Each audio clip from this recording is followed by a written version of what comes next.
Retro. Hey, this is Catherine Tabor, Senator Padme Amidala from Star Wars The Clone Wars, and you're listening to Jay and Dennis on Podcast Stardust. Stay on the light side.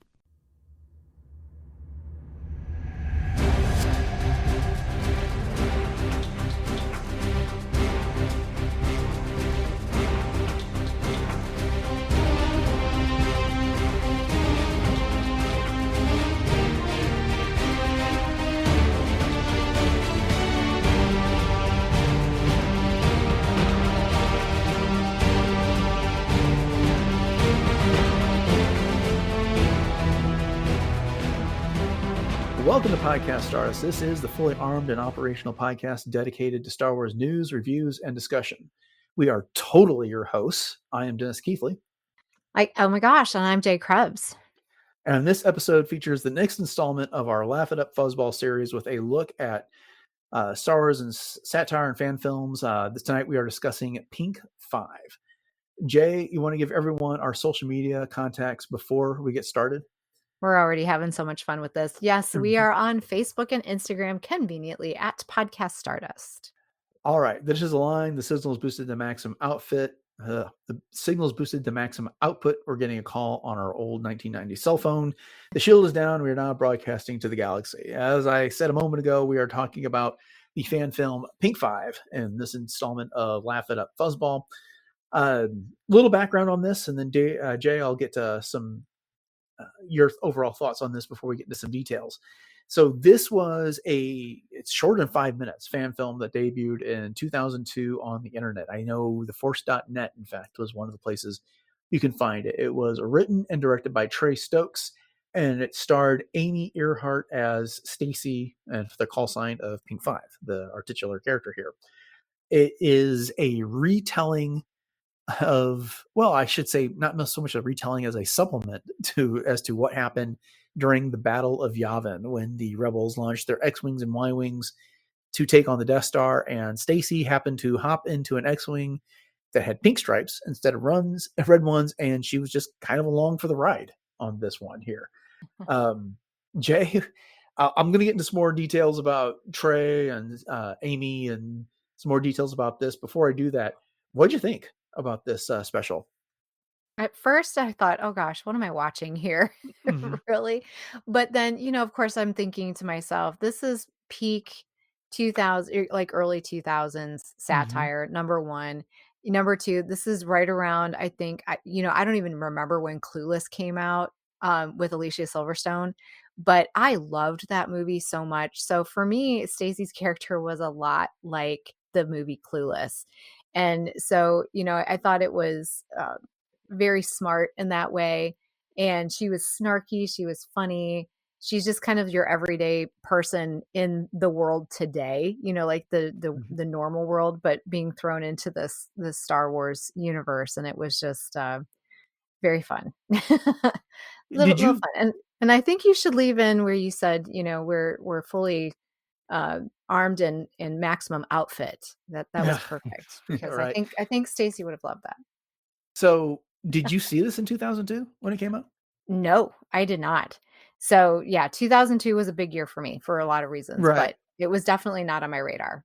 Was this the first time you'd seen it? Yeah, it was. Wow, okay, yeah. That's what I said. I was like, at first I'm like, what am I watching? Like, what am I doing here? But okay, yeah, I hadn't realized that. No, I remember this one back in 2002. It was, again, one of those early fan films for this, and it really spoofs the Valley Girl thing that came up in the 90s, which was like, you mentioned Clueless, which came out in 1995.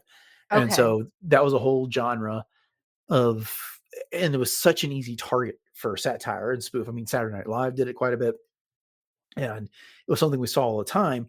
And what I just loved about it is that, she totally, and now I'm using it totally, dived into the vernacular of the era. And it was a spoof on that Valley Girl type culture that was all over the place at the time. I mean, she's completely oblivious as to what's going on around her through most of this little 5-minute skit, but it fits in so seamlessly with what happens during the Battle of Yavin. Now, it condenses it, but it just is an awful lot of fun. And I do remember when it first came out on the internet, because I would go to the Force net and similar sites every day looking for Star Wars news, because 2002 was the year that Attack of the Clones came out. I was always looking for scoops on Star Wars and information on Star Wars and when we could find out more stuff about Star Wars and the like.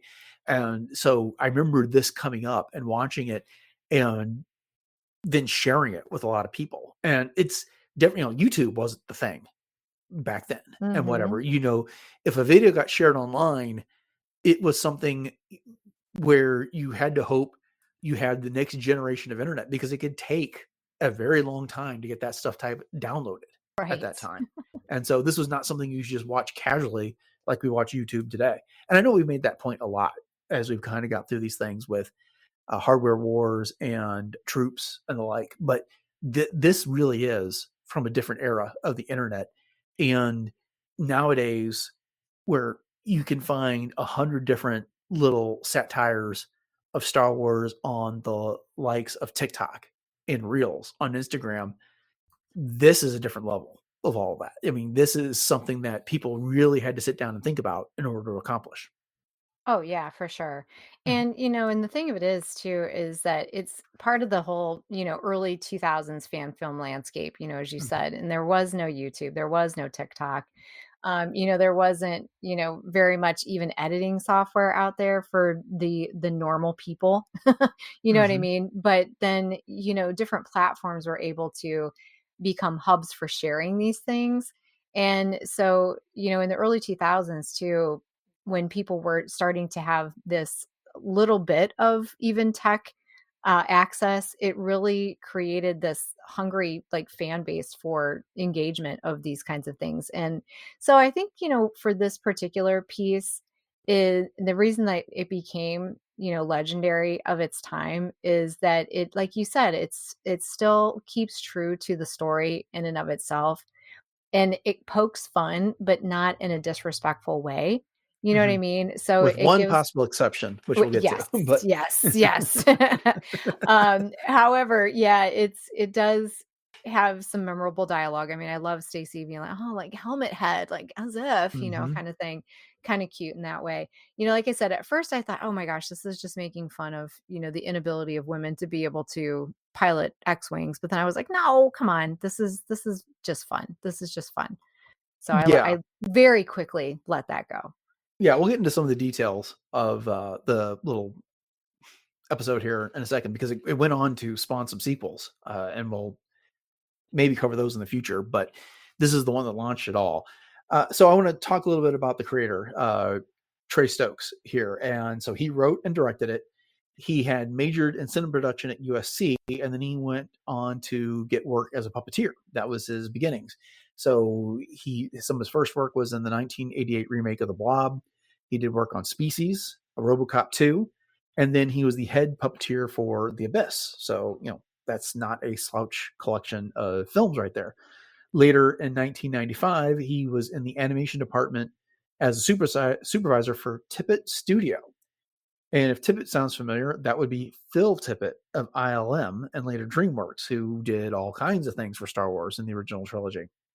But while he was there for Tippett Studios, he did work for Starship Troopers and My Favorite Martian.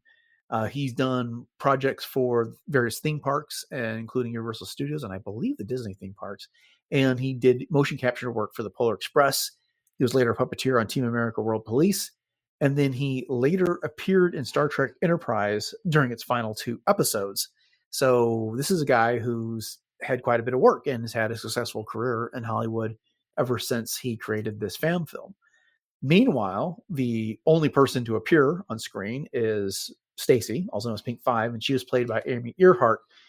She does not have nearly as much information about her on the internet, and it looks like her career has largely been doing these fan film types of things, and then she just kind of left the Hollywood scene to a degree.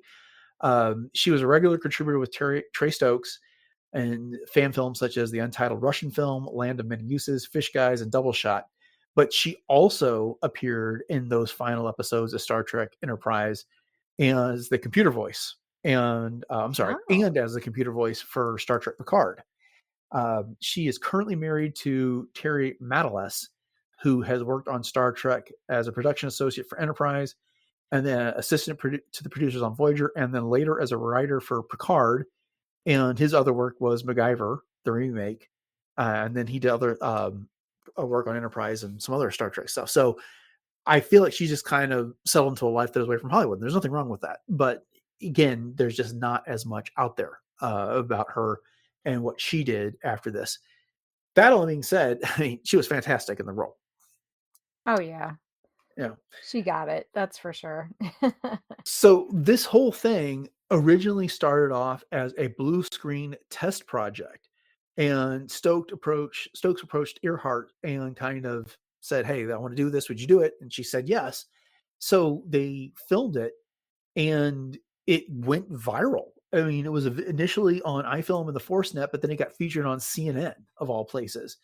It was moved over to Atom Films as part of the official Star Wars Fan Film Awards in 2023. I'm sorry, in 2003, and it won George Lucas's award for his favorite fan film that year. And as a result, Stokes went to Skywalker Ranch and remixed it with Skywalker sound.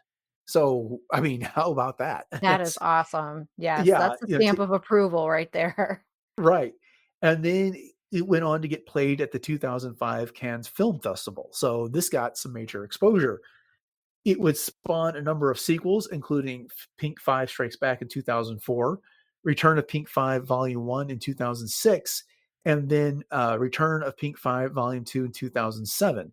It was intended for a third volume, but they didn't have the money to make it. And it wasn't until 2012 when Stokes was able to conduct a Kickstarter campaign that he was finally able to complete the Pink 5 saga with Return to Pink 5 Volume 3. So there we are.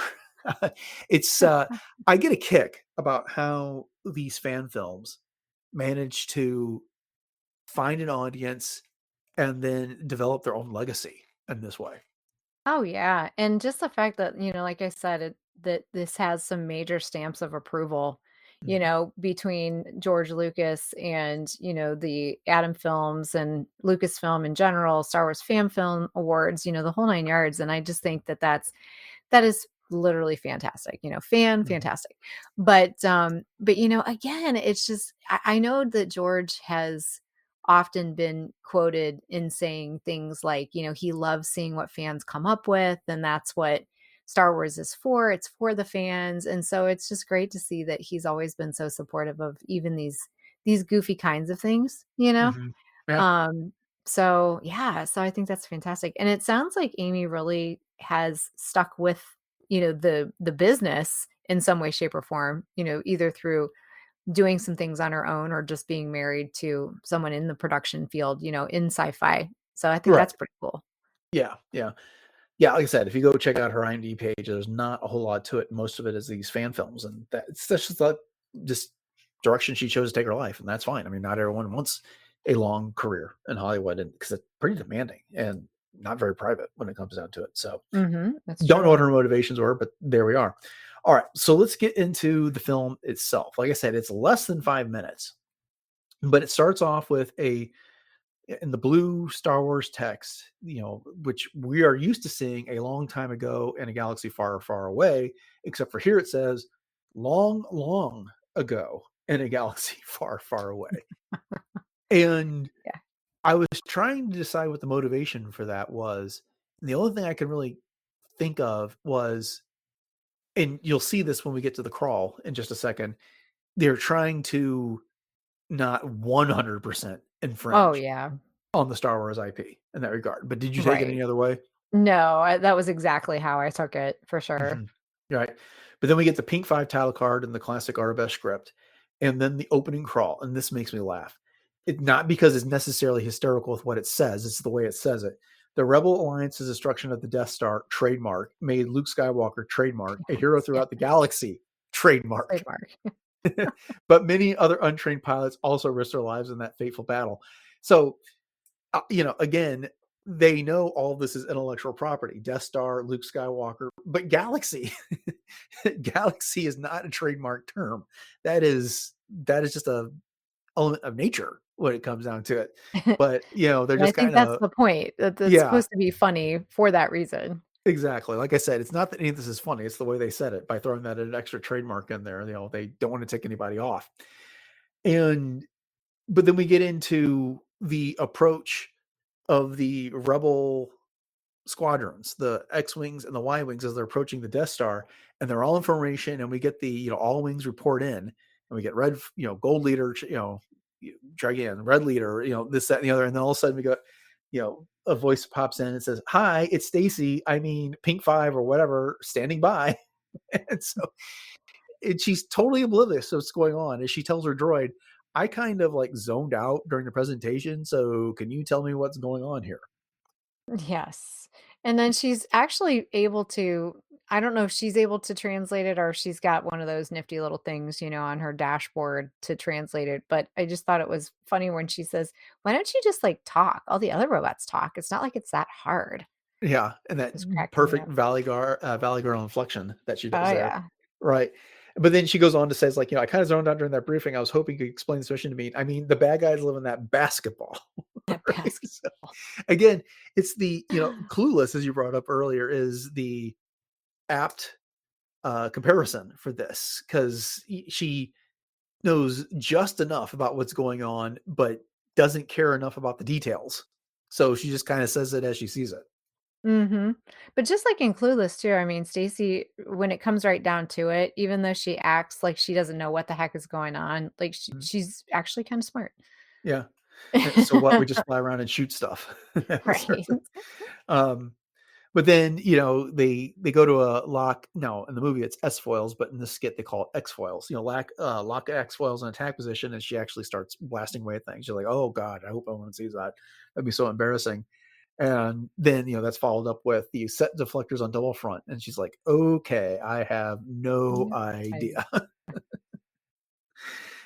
But again, I'm not don't necessarily want to live moment by moment this entire thing. Is there another moment from the skit that stood out to you, made you laugh, or was a highlight for you?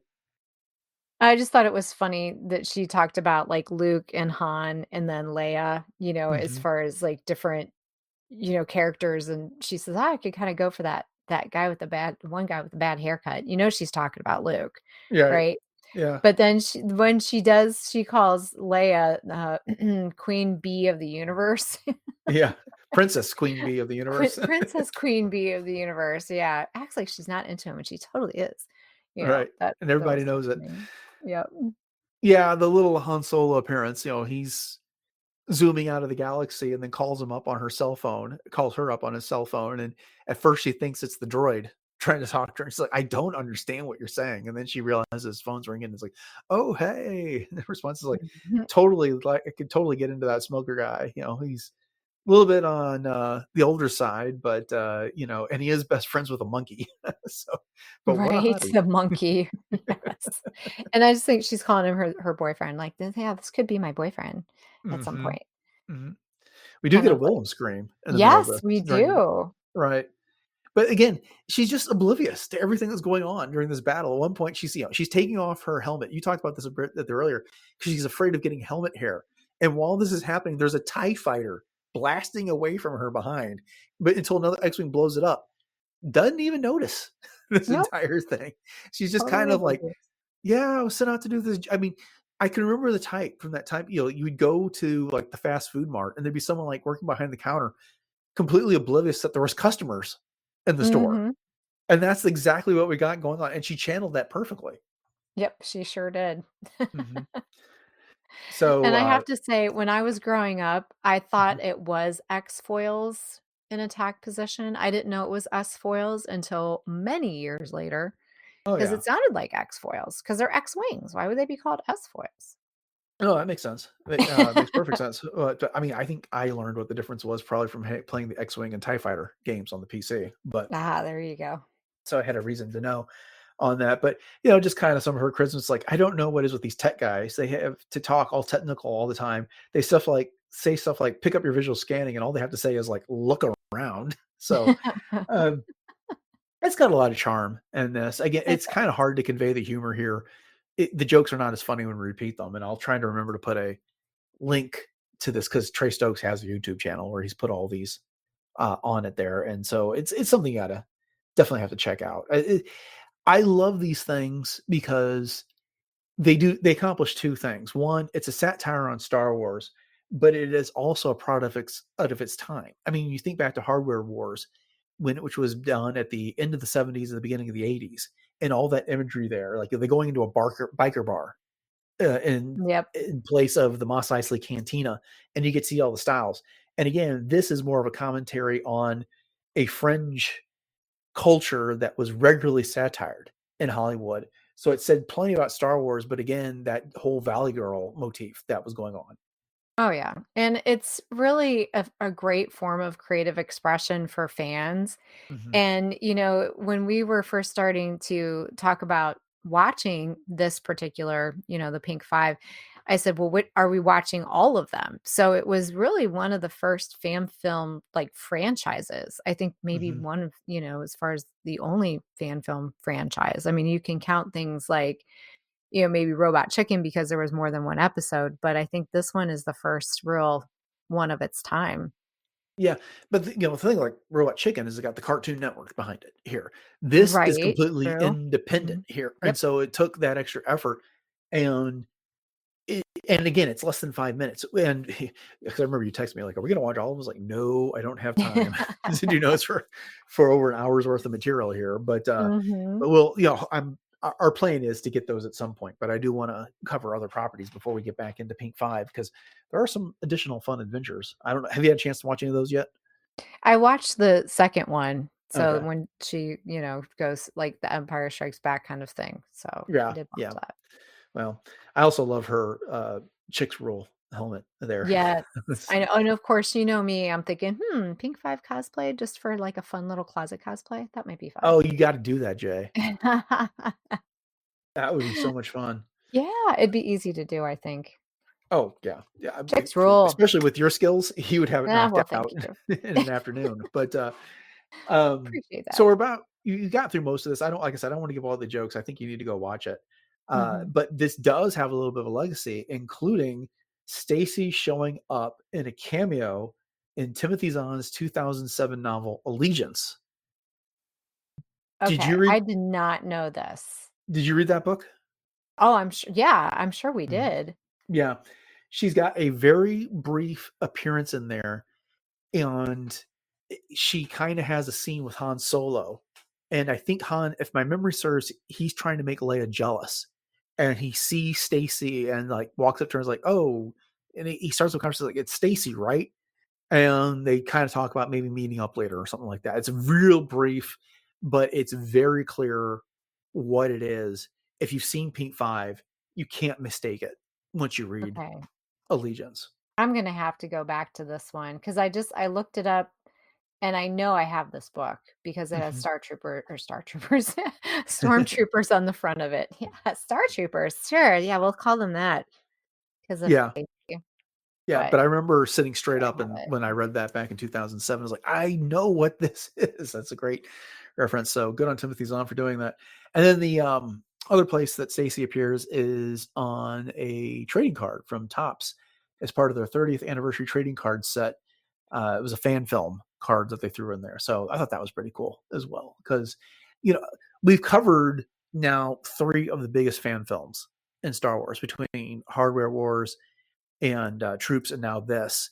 And there's some other good ones that we'll get to, but we're going to start deviating into some of the Robot Chicken and Family Guy type stuff as well. The real big famous stuff as well. But yeah, I got a kick out of watching this again because it was the perfect length at just under 5 minutes. It told its story and it got out. It didn't try to make more than it needed to do of itself than it needed to in order to accomplish its satire there. And I mean, you could see this on Saturday Night Live. It Oh worked out so yeah, well. Yeah. 100%. Yep. Okay. Well, any other final thoughts before we wrap it up? I don't think so. I'm glad we got an opportunity to talk about it. And this whole series has been so fun because I've been introduced to a lot of these things that I had either forgotten about or been introduced to for the first time. And so it's just really fun to be a little bit more well-rounded as a Star Wars fan. So Yeah. yay. Well, and the other thing is that, one of the things I appreciate about especially this, the satire quality, it's making fun of the dialogue, like pick up your visual scanning. She talks about that. Then, the Death Star, that giant basketball. It's the Right. most unassuming shape type of a thing here, but it is this deadly super weapon that they've got. And then, this idea that, the TIE fighters come out from everywhere and from nowhere. And she's like, what's this? This is new. Who are these guys? This sucks. They're shooting at us now. Just kind of some of the things that we take for granted when we're in the moment of the movie, but you take a step back and it's like, oh, she's kind of got a point. That's funny. So, Yep. all right. Well, then all that's left for us to do is say thank you all for joining us for this episode of Podcast Stardust and this edition of Laugh It Up Fuzzball featuring Pink 5. We hope you've enjoyed it. We will be doing another edition of Laugh It Up Fuzzball sometime in the near future. And if you want to make sure that you don't miss it, then please subscribe to the podcast and you'll get all these episodes downloaded automatically for you as they come out. And once you've done that, and if you're enjoying the show, we'd love it if you could leave us a 5-star rating review on your podcatcher of choice, especially if that is Apple Podcasts. That does help others find the show and help us grow. If you want to look for more episodes of Podcast Stardust, one of the best places you can go to do that is retrozap.com. It's got all the previous episodes. We're recording this in advance, so I can't tell you how many exactly that's going to be, but it's over 900 episodes, so go check it out. Jay, you want to remind everybody what our social media contacts are and where else we can be found around the internet? Totally. So we are on Facebook and Instagram at Podcast Stardust. And you can always check out our Pinterest boards as well as our YouTube outlets. So we have YouTube and YouTube Music. So head over to both of those, like, subscribe, and share those out as well. And let us know if you've seen Pink 5 and what you think and how we did on our discussion. And you can also check out our TeePublic store where we have 7 different show logo designs available on all kinds of products from home goods to apparel and everything in between. So there will be a link to that in our show notes if you'd like to check that out. All right. What do you got going on cosplay? Well, you can always catch me on my Instagram, which is at j.snipscosplay, as Ahsoka, the fourth sister, both versions of Hera, both live action and animated, as well as my original concept Mandalorian. And you never know, might be adding Pink 5 to that repertoire, and as well as some other fun things, both Star Wars and non-Star Wars as well. And so once again, check that out at j.snipscosplay. All right. Well, normally this is where I would tell you what's upcoming on the show, but we are recording this in advance to accommodate some summer travel. So I don't know. We'll find out together whenever that happens. But thanks again for checking out this episode of Podcast Stardust, everyone. Have a great rest of your day. And until next time, may the force be